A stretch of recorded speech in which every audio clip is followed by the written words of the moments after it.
نقطەی دووهەم ئەگەر ئەم حاکمە مرتەدە خاوەن هێز و توانا بێ هەرە ببهێنرێتە خوارەوە بدرێ بە دادگای شەرع ئەو کاتە قازی سەیری بارودۆخەکەی ئەوەکە تۆبەکردنی خاتە پێش چاو ئەگەر تۆبەی نەکرد ئەکوژرێ ئەگەر تۆبەی کرد جارێکی تر ناکرێتەوە بە حاکم و دەسەڵاتەکەی بخرێتەوە بەردەست ناخرێتەوە بەردەستی جارێککە ناکرێتەوە بە حکومڕانی ئەو وڵاتە ئەمە ڕەویە و ڕێباز و دید و هەڵوێستی خولەفای ڕاشیدینە سەیدنا ئەبوبەکر سەیدنا عومەر ڕزای خوایان لێبێ کە پێغەمبەری خوا عەلەیهی سەڵات وسەلام داوای کردووە کە شوێن پێی ئەوان بگرینە بەر عليكم بسنتي وسنة الخلفاء الراشدين المهديين بعدي عضوا عليه بالنواجذ كبيغمري خو عليه الصلاة والسلام لم حديث صحيح كا زور بداخو مدخل يكانش جدلق لسر سندكي درستكن اوجه ببيك مدرسيكي تايبتو سربخو چونك دوكس دجي ام حديثا ام مدخليانا لقل خوارج طبعا شيعة كانش دجي امان چونك دجي خلفاء الراشدين خوارج كانش ناينه وكردوي ابو بكر وعمر بينينا بيشوا چونك اوان علي كري ابي طالب وعثمان كري عفان شان بكافر زانيوا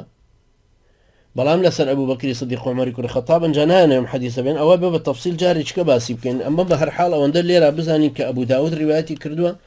ابن ماجه والترمذي لعرباضه وبصحيح شينا ساندو الترمذي امام احمد روايتي كردوا شيخي الباني رحمتي خالي بالصحيح سنن الترمذي كجماري 3662 داوتي بصحيح ناساندو أفرمي عليكم بسنتي وسنة الخلفاء الراشدين المهديين بعدي عضوا عليه بالنواجذ يعني الربازي خم بقرنبر الربازي خليفة الراشد كان الراشد يعني خاون هزلوجير الربازي خليفة الراشد هداية دراوكاني دائما بقرنبر قبالي بياكن وكلبي ليجيركن لكلبش زياتر دانكاني بشتوا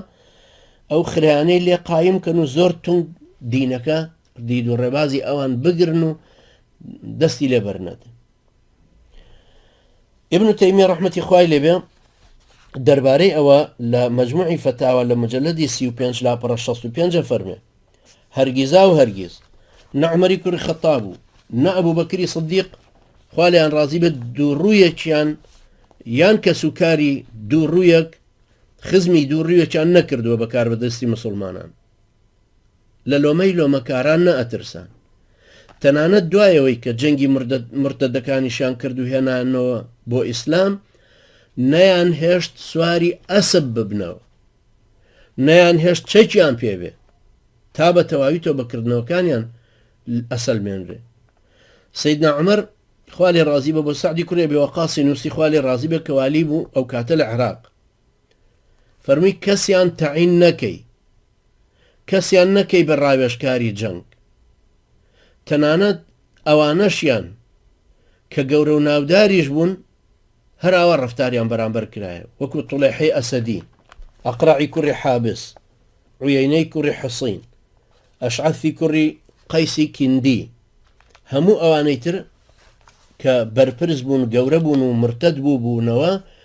دوای شەڕی مرتەدەکان ئەمان گەڕانەوە بۆ ئیسلام و ئیسلامیان قبول کردەوە سەیدنا ئەبوو بەکر و سەیدنا عومەر خوالیان ڕازی بێ ئاوا حکمیان بۆ دەرکردن کە ئەبێ سەبریان لەسەر بگرن هەتاوەکو ئیماندارێتیەکەیان سەر لە نوێ ئەسەلمێنەوە و بۆ مسلمانانیش ڕوو نەبێتەوە تا بتوان شاهیدیان بۆ بدەن جا ئیبن تەیمیە ڕەحمەتی خوای لێ بەفەرمێ هەر کەسێک ببوایە بەکار بەدەست تەعینیان نەئەکرد لەوانە كوابو خاڵی یەکەم ئەوەیە کە ئەبێ بزانین کابرای دەسەڵاتدار چۆنە بێ بە کافر ئەگەر هات و حکمی بەغەیری ما ئەنزەل الله کرد یاسا و ڕێسای کوفرینی ئیمزا کردبوو بڵاوی کردبوو دووەم ئەگەر ئەهلی شەوکە بوو هێز و دەسەڵاتی هەبوو ئەگەوە پێویستە تەعەن بهێنرێتە خوارەوە ئەگەر نەیبوو ئەوەکو وتمان ئەهلی ڕددە بوون ئەهلە ئیسلامیەکەش زۆرتر بوون تەواوە هێنرێنەوە پێشەوە ئەدرێن بە دادگا و تۆبەیان لێ قبوڵەکرێ ئەگەر تۆبەیان کرد هەروەکو کە تۆبەی ئەمانە قبول بووە هی طولێحەی ئەسەدی و ئەوانی تر خاڵی سێهەمەوەی ئەگەر ئەم حاکمە مرتەدە وەکو وتمان هێز و دەسەڵاتێکی هەبوو تائیفەی ممتەنەعەیەکی لەگەڵا بوو کۆمەڵێکی چەکدار و بەهێزی بەردەورەوە بوو. ئەمە لە پێناوێ ئەگەر ئەجەنگان جەنگکردن بەرامبەریان هەر فەرزە. نەوعی جەنگکردنەکەش بەرامبەریان جیهاد فی سەبیلillایە. کوژرانی ئەوان وەکو حاکمە کافرەکەیە، چونکە خوای گەورە فەرمێ وەمەن یەتەوەلەهم منکم فإنه منهم. هەر کەسێک دۆستایەتیان بکا و لە سەریان بکاتەوە و سەریان خا وەکو ئەوانە و کافرە. من لە ئاەتەکەیە وەمەن یەتەوەلەهم پێوترێ اسم شرط في صيغة عموم، يعني ناوی مەرجە بە شێوەی گشتی بەکار هاتووە. مەبەستیش لەمە ئەوەیە کە هەموو ئەو کەسانە بگرێتەوە کە کافریان بە بەرپرسی خۆیان قبول کردووە و بە گفتار و کردارە کوفرینەکەی ڕازی بوون و خۆشیان بەدید و هەڵوێست و کرداری خۆیان پشگیریان کردووە. کەوابوو لێرە وەمەن یەتەوەلەهم هەر کەسێکە گرێتەوە، ینی هەموو کەسێکە گرێتەوە کە پشتگیری لەم حاکمە مرتەدانە کردبێ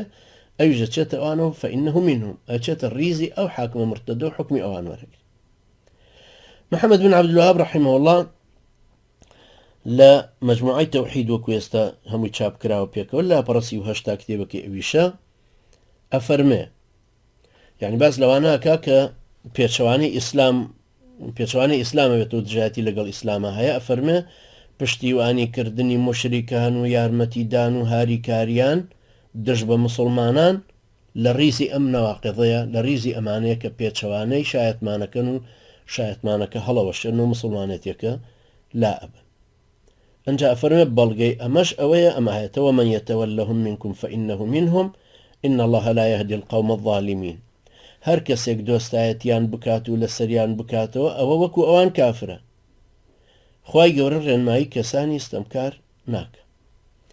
ئەنجا فەرمێت جەنگ دژی ئەوانە هەر لە توخمی جەنگی دژی مرتەدەکانە. ئەگەر چی شایەتمانی ژەهێنن هەندێک لە دروشمەکانی خواپەرستیش ئەنجامەدەن، چونکە بە ڕەفتاریان دژی ئیسلام وەستاونەتەوە و لە پێناوی غەیری خوایە جەنگاون. خوای گەورەش لە وەسفی جەنگاوەرانی ئەو دوو بەرەیە فەرمێ الذين آمنوا يقاتلون في سبيل الله والذين كفروا يقاتلون في سبيل الطاغوت. مسلمانان لە پێناوی خوایە ئەجەنگن و کافرانیش لە پێناوی تاغوتە. هەر کەسە بە گفتار یان بە کردار کافر سەرخات و پشتیوانی لێ بکە وە کوفرەکەی بەڕەوا بزانێ وەکو ئەو کافرە بێ. ئەمە حکمی شەرعیانەی دنیایەتی کە ڕێگری ئیمان و جیهاد بووە. لەوانەیە لە ناخی خۆیان مسلمان بێ، خاوەن هەنجەتێکی شەرعی بێ کە حکمی کوفر لە قیامەتە نەیگرێتەوە، بەڵام ئەوە ڕێ لە حکمی شەرعی ناگرێ کە لە دنیایە حکمی کافربوونی بەسەرا بدرێ. چونکە ڕەفتار گفتار بێ قەول بێ یان کردار عەمەل شتێکی وای نواندووە کە کوفرە، لە مێژووی ئیسلامیشە ئەو حکمە ئاوا هاتووە. ئەمە لەو زانستیانەیە کە پێویستە بەناو خەڵکییا بڵاو بکرێتەوە تا هەر کەسە و هەڵوێستی خۆی لە بەرچاو بێ تا بزانێ بۆچی ئەژی و بۆچی ئەمرێ. کەوابوو ئەمانەش کە لە سەریانەکەنەوە و ئەم حاکمەکە ئەم لەشکرەی بە دەورەوەی و ئەم دەستگای ئەمن و ئاسایش و حیزب و ئەم هەموو خەڵکی لە خۆی ئاڵانوە تەبەن بۆ بەساحەبی تائیفەی ممتەنەعەیەک و خۆی باوان بە قووەت کرد.